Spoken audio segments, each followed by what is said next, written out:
Donc, petite capsule vidéo sur comment enregistrer votre écran avec un logiciel différent que Google Meet là, pour certains parce que Google Meet ne fonctionne pas. Donc, ici, ce que vous pouvez faire, vous allez sur le site Screencast-O-Matic, vous le tapez sur Google, vous allez arriver sur ce site-là. Et ici, vous pouvez faire Record for free. OK?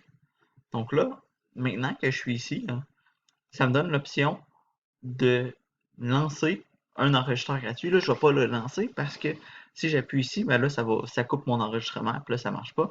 Mais vous allez maintenant voir qu'il va apparaître en bas à gauche un petit logo qui va ressembler à ça ici. Là, vous avez un bouton rouge.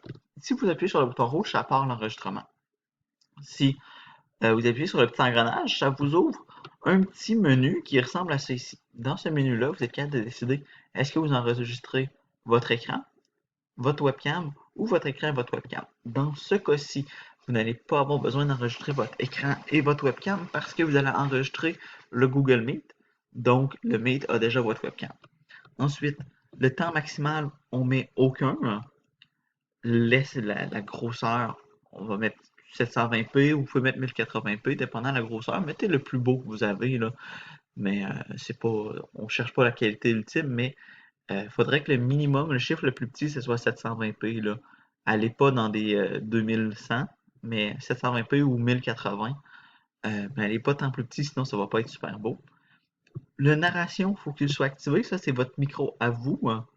Donc, votre micro à vous, il faut qu'il soit activé, mais il faut aussi que votre computer audio, donc le son de votre ordinateur, soit aussi activé. Comme ça, il va enregistrer aussi ce que les autres disent. OK? Donc, soyez sûr que la narration et le son de l'ordinateur s'enregistrent. OK? Donc, ça, c'est quelque chose de super important. Lorsque vous avez terminé votre enregistrement, vous allez appuyer sur le petit pause. Le bouton record en rouge se transforme en un bouton pause. Ben, il se transforme en un bouton pause. Et là, quand vous appuyez dessus, ça vous permet de terminer votre enregistrement. Donc là, vous pouvez appuyer sur pause. Et lorsque ça c'est fait, tout est terminé. Vous avez maintenant accès à...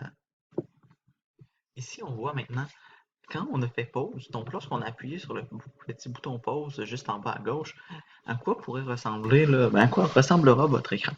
Votre barre, il va y avoir une petite barre noire qui va apparaître. Vous allez voir le temps de votre enregistrement, si vous voulez l'éditer, mais maintenant, disons qu'on veut le compléter, OK? Parce qu'on a terminé, notre enregistrement est bon. On fait compléter.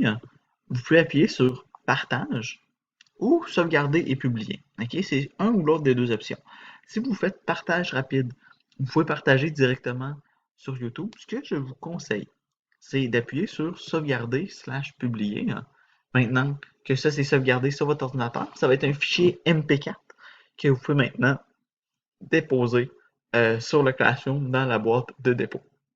Et avec ça, ça devrait être terminé. Si vous avez besoin d'éditer la vidéo, vous pouvez appuyer sur éditer et là vous allez être capable d'utiliser l'option couper pour rétrécir la longueur de la vidéo.